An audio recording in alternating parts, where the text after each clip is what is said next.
In one corner, we have Vladimir Lenin, then went on to mastermind the Russian Revolution and became the founder of the Soviet Union. It was arguably the most significant political upheaval of the 20th century. And then there's Joseph Stalin, the man who replaced him. The poor son of a Georgian cobbler who graduated to armed robbery and extortion before transforming the Soviet Union into an industrial and military powerhouse. Both men are amongst the most influential of the 20th century and impacted the lives of millions of people. Both men were variously loved, despised, worshipped, and feared, and their legacy is still very much alive.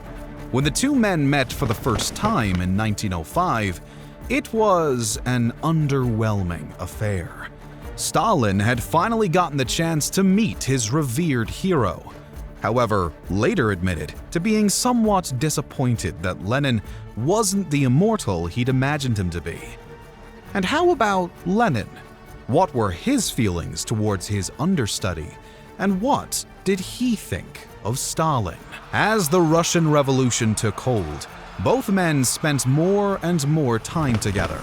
They formed a bond of sorts, if not quite a friendship. However, as Lenin's reign came to an end, the relationship began to suffer. This was not only due to disputes over policy, but the two were also very complex characters. While they both shared the same competitive and ruthless streak that was so necessary to achieve what they desired, they also came from vastly different backgrounds. Lenin was born in Russia and grew up in a peaceful, loving environment. He pursued his studies vigorously, a voracious reader, was an avid chess player, and excelled at school, although he was later to be expelled from university. Stalin, on the other hand, was born into poverty in Georgia and had a tough upbringing. His father was an alcoholic, and both parents were often scrambling for money or work. Although he showed potential at school, he had a rebellious streak and found himself in prison at the age of 25. Both were at times overly confident, aggressive, and certainly ruthless in their pursuit of forming a communist state. They first met at the Tampere Conference in Finland in 1905. The conference was for the Bolshevik faction of the Social Democratic Labor Party. Lenin was the leader of the Bolsheviks, the far-left faction of the party, and Stalin had gone to the conference keen to meet him face-to-face. While little is known of what actually took place at the conference, Stalin later wrote that he was disappointed in Lenin's smallish stature and unremarkable demeanor. He'd maybe been expecting a larger-than-life colossus who commanded the room, but Lenin had appeared passive, and if anything, frail.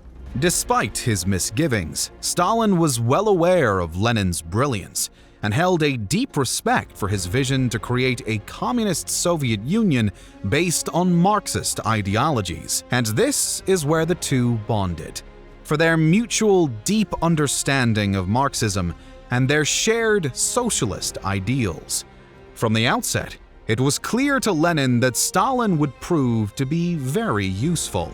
He was ambitious, hard-working, and had an excellent ability to organize people, all traits that Lenin recognized in himself.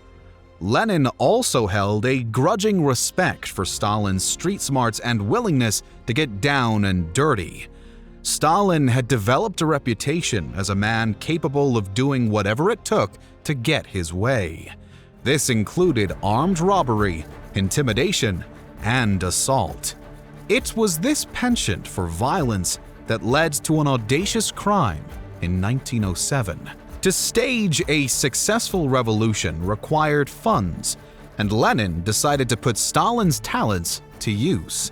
Together, they masterminded an attack on a bank stagecoach in the town of Tiflis in Georgia. Stalin recruited a suitable team of hardheads, and in June 1907, the robbers attacked the stagecoach and successfully made off with a load of cash. Planning the robbery had brought Lenin and Stalin even closer together. While it's difficult to say if Lenin actually liked Stalin at this point in their relationship, there's no question that he definitely respected the Georgian's ability to get things done. Lenin came to rely more on Stalin as the foundations were laid to overthrow Tsar Nicholas II. Everything was falling to pieces under the Tsar's rule. He was an ineffective leader, hopelessly out of his depth in matters of warfare, unable to grasp the basics of managing an economy, and an uninspiring speaker. Nicholas's poor sense of judgment and overconfidence led to Russia entering World War I, which proved disastrous. At least 1 million soldiers were killed and a similar number of civilians. On top of this, millions of Russians were starving due to food shortages brought on by the government's inept preparation for war. As much as the involvement in World War I angered Lenin, he knew that defeat would aid the Bolsheviks in the push for revolution. He needed people who could muster up widespread support and turned to the two men he had come to rely on the most: Stalin and Leon Trotsky. When Nicholas II was essentially forced to abdicate in early 1917, the Duma assumed provisional governance of Russia. Lenin saw his chance and leaned on Stalin to help mobilize forces for the Bolshevik army, which Stalin did magnificently. He was now a key member of the Bolshevik Central Committee and was adept at drumming up support for the Bolsheviks. If this meant picking up rifles and resorting to violence, so be it. Stalin truly proved his worth to Lenin in July of 1917, when he helped smuggle him out of Russia to Finland to evade arrest by the Duma police. Stalin even shaved off Lenin's trademark mustache, and when the Bolsheviks had finally overpowered the Duma government, Lenin returns to Russia as the Red Army's triumphant leader. This was arguably the strongest point of the Lenin-Stalin relationship. Stalin had proved his loyalty when it counted most. He had shown his value in being able to generate support and whip people into action. Lenin was also acutely aware that Stalin was a gifted political animal. He instinctively knew who to form alliances with and how to take care of potential threats and rivals. This political ruthlessness would later drive a wedge between the two. When Lenin took control in the 1917 October Revolution, it wasn't all plain sailing. First, he had to deal with the ongoing civil war between his Bolshevik Red Army and the anti-Bolshevik White Army, many of whom were loyal Tsarists. Lenin again utilized Stalin's strategic and organizational skills. Stalin was instrumental in working with the Red Army generals to clamp down on any anti-Bolshevik movements, often with brutal force. In 1921, the White Army was defeated, and the job now was to form the Soviet Union. This is where the Lenin and Stalin relationship began to sour. In August 1922, Stalin proposed what he called an autonomization of the republics, basically meaning that the independent republics such as Georgia, Ukraine, and Belarus would be given autonomy, but under the ultimate rule of the Russian Soviet Federation. The republics and Lenin disagreed with Stalin's proposal because it clashed with everything Lenin had been fighting for. For Lenin, it was all about the voluntary union of nations, allowing people of each nation the right to self-rule. What Stalin was suggesting, a centralized ruling Russian state, wasn't much different from the regime they just fought to get rid of. Lenin insisted that all republics, Russia included, should be governed equally. He wanted each republic to establish all union governments that were separate from the Russian Federation. Otherwise, the Soviet state would be in danger of becoming yet another state based on inequality and favoritism, just as the Tsarist regime had been. Stalin realized that Lenin had too much support to openly challenge him and back down. But the gloves were off. Stalin was starting to doubt Lenin's ultimate vision and ability to bring it all together, while Lenin was becoming increasingly wary of Stalin's bullish methods and motives. Stalin had been busily appointing his supporters to prominent positions within the party, accumulating more power and influence as he went. For the time, though, Stalin agreed to Lenin's plan for the Union, and the first All-Union Congress of Soviets was held on December 30th, 1922, in Moscow. Unfortunately for Lenin, it all went pear-shaped. The official creation of the Soviet Union was to be his crowning glory, but instead, Lenin was bedridden.